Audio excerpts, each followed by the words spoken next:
Hello and welcome back viewers. आप viewers, हमारे आज का टॉपिक है वर्किंग विद फॉर्म्स कि किस तरह हम HTML का फॉर्म जनरेट करते हैं और PHP तक उनका डेटा ले जाते हैं। और PHP का काम है उस डेटा को रिसीव करके हमारे पर्टिकुलर रिजल्ट जनरेट कर देना। तो व्यूअर्स, हम अपनी रिव्यूअर की तरफ चलते हैं। वहाँ से हम एक फ़ाइल जनरेट कर लेते हैं HTML5 के एक्सटेंशन का।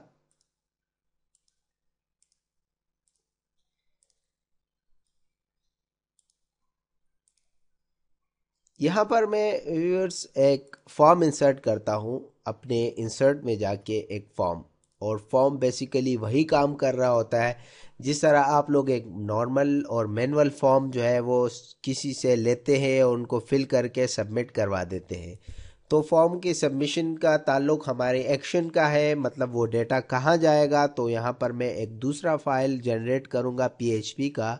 यहाँ पर मैं नाम दे देता हूँ उसको फॉर्म डॉट PHP का फाइल, जो कि हमने अभी जनरेट नहीं किया। इंशाल्लाह हम HTML के इस टेबल के बाद जो है हम उसको जनरेट करेंगे। पोस्ट के मेथड से ये डेटा वहाँ पर पहुँचाएंगे।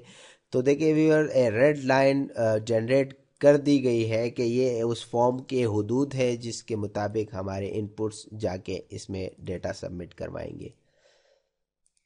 व्यूअर्स, इससे पहले हम डिस्कस कर चुके थे कि हम टेबल किस तरह क्रिएट करेंगे। इस ड्रीम व्यूअर के ज़रिए हम टेबल यहाँ से भी जनरेट कर सकते हैं। हम यहाँ पर नंबर ऑफ़ रोज़ दे सकते हैं, नंबर ऑफ़ कॉलम्स दे सकते हैं, विथ दे सकते हैं। तो व्यूअर्स, हम 5 रो जनरेट करते हैं और 2 कॉलम्स जनरेट करते हैं यहाँ पर। और सेम उसी तरह ये एक टेबल डिज़ाइन कर दी गई और विथ उसकी दे दी गई। अलाइनमेंट में यहाँ पर स्पेस देने के बाद खुद ही दे सकता हूँ। और सेंटर और बॉर्डर दे दिए गए हैं। बैकग्राउंड कलर BG कलर भी मैं यहाँ से दे सकता हूँ, जो कि हम पहले ही दे चुके थे और उसकी प्रैक्टिस भी आप लोग कर चुके होंगे। व्यूअर्स, HTML के रूल्स के मुताबिक कोई भी कॉलम खाली ना छोड़ा जाए। तो ये जो आप देख रहे हैं, जो कि ऑटो जनरेट कर दिया गया है हमारे TD में, मतलब डेटा के तौर पे ये स्पेस है, इसको हम कहते हैं ब्लैंक स्पेस। ये ब्लैंक स्पेस का कोड है, आप लोग इसको ख़त्म करके अपना दे सकते हैं।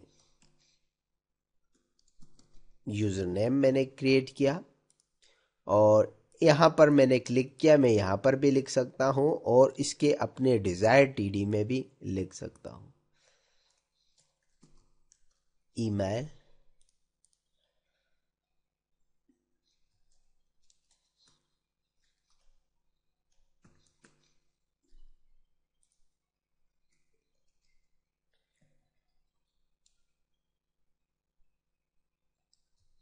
पासवर्ड। व्यूअर्स, इसकी ख़ास बात यह है इस सॉफ्टवेयर की कि इसको हम किसी भी तौर पे अपने आसानी के लिए यूज़ कर सकते हैं। जिस तरह मैंने कहा कि टोटल विथ यहाँ पर 400 है, यहाँ पर 96 पिक्सल्स यहाँ पर, और 288 पिक्सल्स यहाँ पर। अब क्वेश्चन ये अराइज होता है कि ये बाकी पिक्सल्स कहाँ गए। तो इनके अपने जो बॉर्डर्स हैं वो ये अडॉप्ट कर लेते हैं। यहाँ पर इन दोनों को मर्ज किया जा सकता है और मर्ज के लिए कॉल स्पैन का इस्तेमाल होता है। बहरहाल मैं यहाँ पर राइट माउस क्लिक करके टेबल में जाके मर्ज सेल्स के ऊपर क्लिक करता हूँ तो ये मर्ज हो जाते हैं। और इसका कोड अगर आप लोग मैनुअली लिखना चाहते हैं अपने हाथ से तो आप लोग कॉल स्पैन 2 लिख लेते हैं। कॉल स्पैन 2 का मतलब ये है कि ऊपर 2 कॉलम्स यूज हुए हैं और मुझे दोनों कॉलम का स्पेस चाहिए, तो कॉल स्पैन 2। और ये हम डिस्कस कर चुके हैं कि ब्लैंक स्पेस ही रहेगा। अगर व्यूअर्स यहाँ पर left by default left side पे लिखा जाता है, तो यहाँ पर मैं इसको अलाइन कर लेता हूँ सेंटर। तो जो भी इस TD का मामला होगा वो सेंटर की तरफ चला जाएगा, मतलब जो भी मैं यहाँ पर लिखना चाहता हूँ वो सेंटर में ही आएगा। सो व्यूअर्स, हम चलते हैं अपनी आज की इस फॉर्म्स में हम इनपुट्स जनरेट करेंगे। और इससे बड़ी बात यह है कि मैं पहले इसको सेव करूंगा और सेव करने के लिए मैं में जाके हॉट डॉक्यूमेंट्स में अपने लिए एक फोल्डर क्रिएट करूँगा।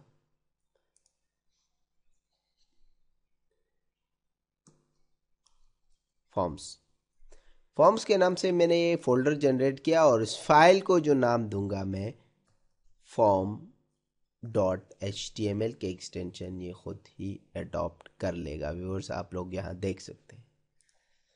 व्यूअर्स HTML5 के टैग्स के ऊपर बात करते हैं।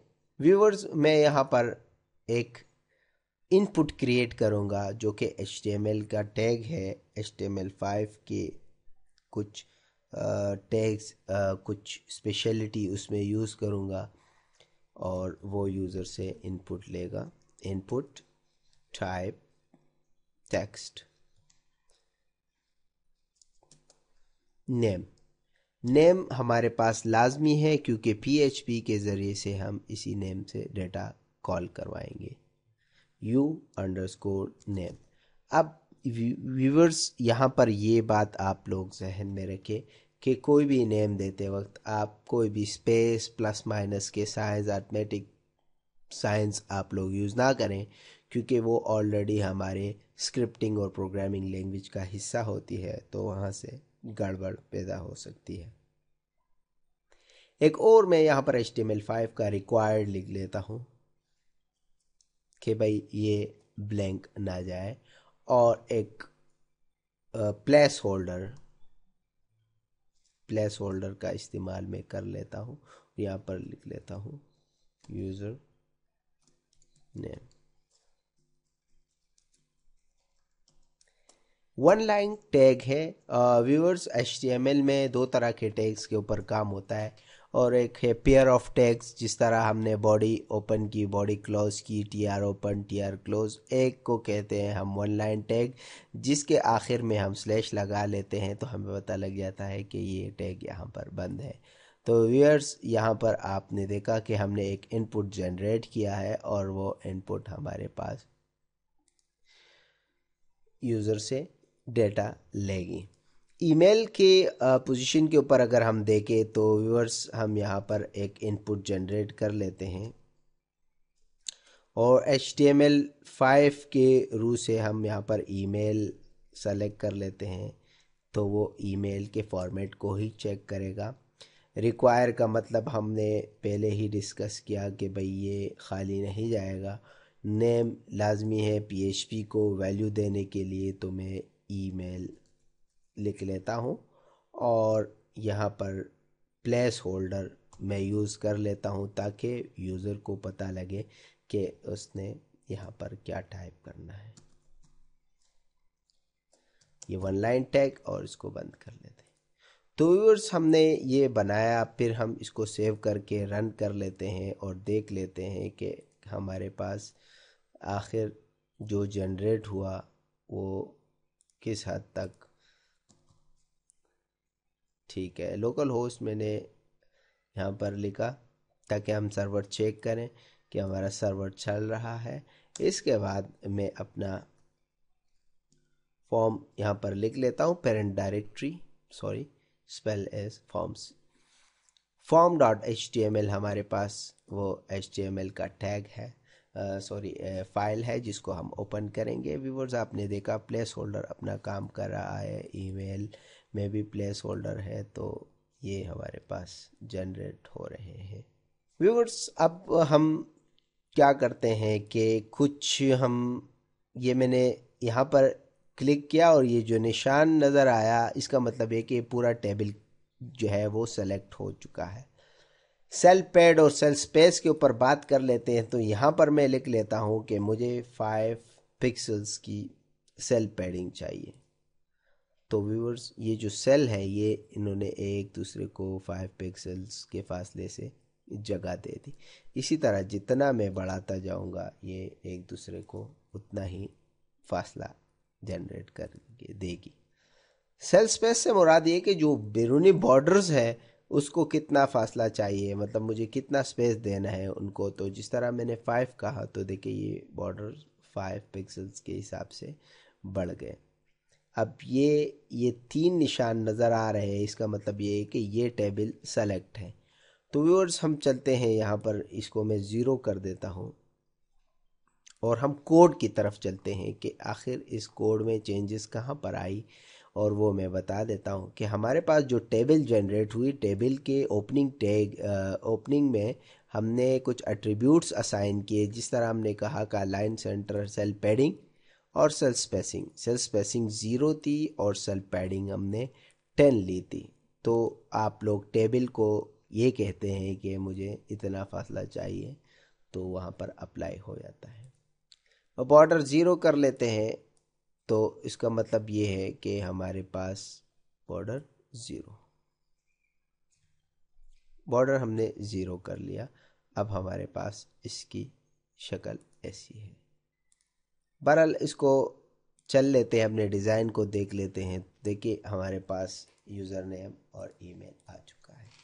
इसी तरह हम जेंडर के ऊपर अगर बात करते हैं, तो जेंडर में हम रेडियो बटन का इस्तेमाल करते हैं और उसके लिए भी वही इनपुट है और उसकी टाइप हम रेडियो रख लेते हैं। और उसको हम नाम देते हैं। व्यूअर्स, सबसे अहम बात रेडियो बटन्स में ये है कि रेडियो बटन में से 5, 6, 10 जितने भी हो, सिर्फ एक की सिलेक्शन हो सकती है। और वो सबसे अहम बात ये कि नाम सबके एक जैसे होंगे, वैल्यूज़ मुख्तलिफ होंगी, क्योंकि जिसको सेलेक्ट किया गया उसकी वैल्यू जाएगी, जिसको सेलेक्ट नहीं किया उसकी वैल्यू नहीं जाएगी। तो लिहाजा रेडियो बटन और चेक बॉक्स में ये फ़र्क है कि रेडियो बटन में तमाम के नाम एक जैसे होते हैं और सिलेक्शन एक होती है उस एक कैटेगरी के लिए, जबकि चेक बॉक्स में मुख्तलिफ ऑप्शंस होते हैं जिसको आप चेक कर सकते हैं। तो इस वजह से उसके नाम भी मुख्तलिफ होते हैं और वैल्यूज़ भी मुख्तलिफ होती हैं। जिस तरह मैंने यहाँ पर जेंडर्स का नाम दिया और उसको वैल्यू मैंने दी कि भाई अगर ये सेलेक्ट हो तो मेल हमारे पास पीएचपी के फाइल को पहुँच जाए। ये तो जो कोड लिखा गया है इनपुट का, ये सिर्फ और सिर्फ ये बटन जनरेट कर रहा है। इसका लेबल हम खुद यहाँ पर दे सकते हैं और वो मैं मेल लिख लेता हूँ। सेम इसी तरह फीमेल की बारी आती है, तो वो भी इनपुट है और उसका भी नेम जेंडर होगा। बहरहाल उसकी वैल्यू जो है वो मुख्तलिफ होगी।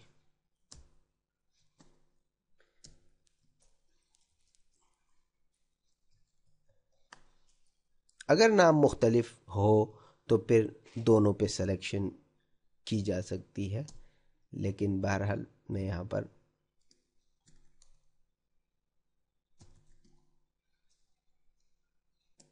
वन लाइन टैग है और ये जो उनके बटन हैं और यूज़र को दिखाने के लिए हम यहाँ पर फीमेल लिख लेते हैं। व्यूअर्स, आप लोगों ने देखा कि किस तरह हम रेडियो बटन बनाते हैं और उसकी खासियत क्या होती है। पासवर्ड के लिए हम पासवर्ड का यूज़ करते हैं input type is equal to password और उसका नेम मैं पास रख लेता हूँ और उसकी रिक्वायर्ड भी कर लेते हैं। प्लेस होल्डर में मैं स्टैरिक लिख लेता हूँ और ये इसी तरह बंद कर लेते हैं। व्यूअर्स, यहाँ पर अब बारी आती है बटन की, यानी मतलब जो सबमिशन का काम करेगी। तो यहाँ पर मैं वही इनपुट यूज़ कर लेता हूँ जो कि हम ऊपर ही करते आ रहे हैं। टाइप उसकी सबमिट होगी और उसका नेम अपना हम सब लिख लेते हैं। वैल्यू लाजमी है, बटन के ऊपर जो कुछ भी हम लिखना चाहे वो वहाँ पर लिख दी जाती है।